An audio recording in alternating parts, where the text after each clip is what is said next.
To Rising India. Thank you. That was quite an introduction. Quite a nervous walk on the red carpet. 1,000 crores. How does it feel? It's not come to me, so I don't have that money. It's not come to me, but yeah, it feels great. It feels validating from a time where the industry, the film industry, actually was going through a transitionary phase. And we were wondering whether we've lost our audiences in theaters post the pandemic. So, because the cinemas were shut for a very long time, and then we saw a phase where films utni nahi chal rahi thi. So, Pathaan has come and said that हम भी जिंदा हैं. तो वो कह रहे हैं आप सेवियर हैं बॉलीवुड के. मैं एक वर्कर हूँ and इंडस्ट्री में काम कर रहा हूँ, and that इंडस्ट्री अभी तक जिंदा है. So, yeah, I'm grateful.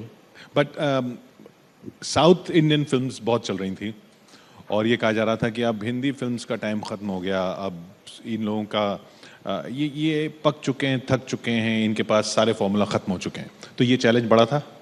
ये चैटर था obviously, and not without reason. हमारी पिक्चरें नहीं चल रही थी, बट जो हम एज एन ऑडियंस जो नहीं देख रहे थे कि साउथ की कितनी पिक्चरें नहीं चल रही थी, वो भी देखना चाहिए. साउथ भी उतनी ही पिक्चरें बनाता है. अगर हम साल में as an industry in India we make 900 to 1000 films, Hindi पिक्चरें उनमें से 250 या 250 होती हैं, बाकी सब बाकी लैंग्वेजेस की होती हैं. तो साउथ की भी उतनी ही होती हैं, शायद ज़्यादा होती हैं. तो उतनी उनकी भी पिक्चरें नहीं चल रही थी. उनकी भी एक पिक्चर अगर हिट होती तो नॉइज़ ज़्यादा होता था, आई वुड से. सो हम सब सेम हैं. अच्छा, और ये जो बॉयकॉट का जो ट्रेंड की बात हो रही थी, वो कितना डरा रहा था आपको, और उसने आपको क्या और पंप अप किया कि नहीं हमको प्रूव करके दिखाना है? नहीं, ना हम डर रहे थे, ना हम पंप अप हुए थे. हमें वो एक नॉइज़ था जिसे हम वाइट नॉइज़ कहते हैं, एंड हमें पता था कि हमारी फिल्म में ऐसा कुछ ऑब्जेक्शनबल नहीं है. हम जब स्पेन में थे और मैंने वो कॉस्ट्यूम रैंडमली चुन लिया था, इतना नहीं सोचा था कि ये क्या होगा. वो कलर अच्छा लग रहा था, it was sunny, the grass was green, the water was blue, the costume was orange. So उतना ही लॉजिक था उसमें. बट जब हुआ ये, वी थॉट कि जब ऑडियंस देखेगी दे देमसेल्व्स विल अंडरस्टैंड कि इंटेंट कुछ खराब नहीं है और जो स्क्रीन में देख रहे हैं वो भी कुछ ऑब्जेक्शनेबल नहीं है.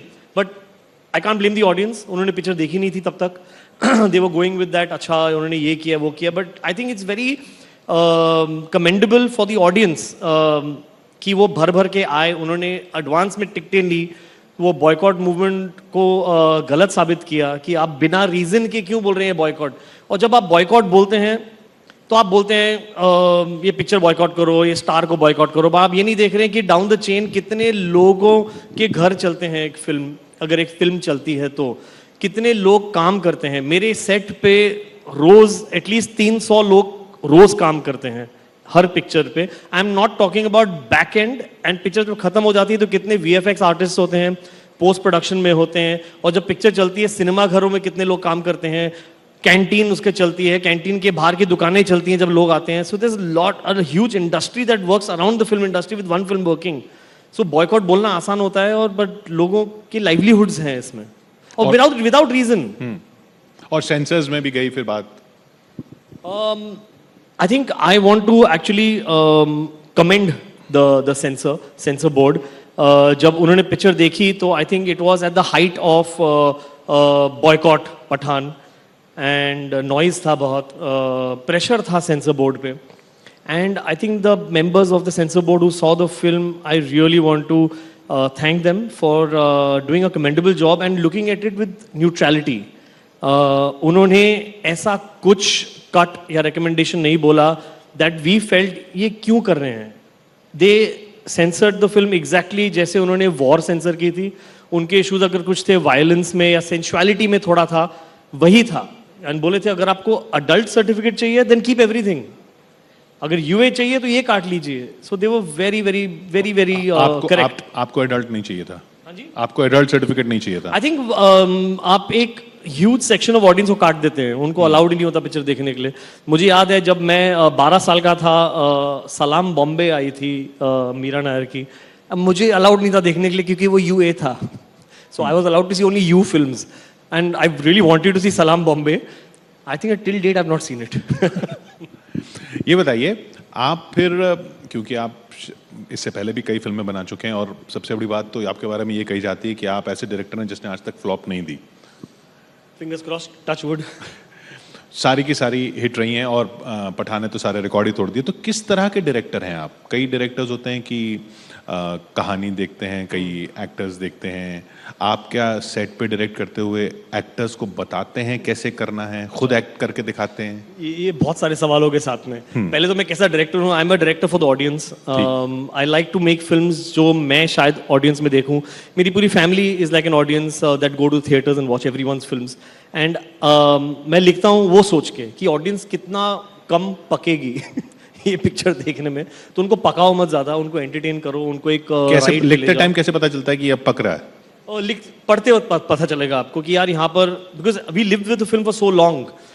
अभी अगर मैं पिक्चर शुरू करूंगा लिखने के लिए, ये 2 साल लगेंगे रिलीज होने तक, तो you have to keep that mojo alive for 2 years, and then through the process आपको लगता है कि यार यहाँ मैं पक रहा हूँ, यार यहाँ पर थोड़ी बोरियत हो रही है, यहाँ पर थोड़ा ड्रॉप आ रहा है, so you try and inject life into it and it's a process of evolving. मतलब ऐसी क्या डाल देते हैं कि अब लोग सीटी बजाएंगे? Entertainment very important. तो मेरी पिक्चर एंटरटेनमेंट होती हैं बेसिकली, गाने अच्छे होंगे, तो लिखते action टाइम अच्छा पता होगा। चल जाता है यहाँ पे सीटी बजने वाली है? अभी डिजाइन करना पड़ता है वो। जैसे अगर आप कपड़ा डिजाइन कर रहे हैं, आप एक चॉकलेट बना रहे हैं, तो यू नो दैट कि कहाँ पर कितना बैलेंस क्या होना चाहिए। So film making is also that, is business end of the day. आखिरी सवाल, ये स्पाई यूनिवर्स पर बहुत बात हो रही है, ऐसा भी होगा फिल्म आएगी जिसमें सलमान खान भी होंगे टाइगर वाले, और शाहरुख खान भी होंगे, और ऋतिक रोशन भी होंगे, और जॉन अब्राहम भी होंगे, और भी लोग होंगे, क्यों नहीं। आई थिंक स्पाई यूनिवर्स है, बहुत पॉपुलर यूनिवर्स है, बन रहा है यशराज का, एंड उनके प्लान्स हैं काफी बड़े, और भी एक्टर्स हो सकते हैं स्पाई यूनिवर्स में, और फिर इवेंचुअली सब साथ में आएंगे। आई मीन होपफुली वो सबके खिलौने विलौने भी मिलेंगे, वो सब जो आजकल हो गया है, मर्चेंडाइज। हाँ। क्यों नहीं, क्यों नहीं, बिजनेस है, let us also make some money यार। बहुत बहुत शुक्रिया हमसे बात करने के लिए। Thank you. सेवियर कह दें अब आपको? बोल दीजिए। Saviour of Hindi cinema, Siddharth Anand. Thank you so much. Thank you.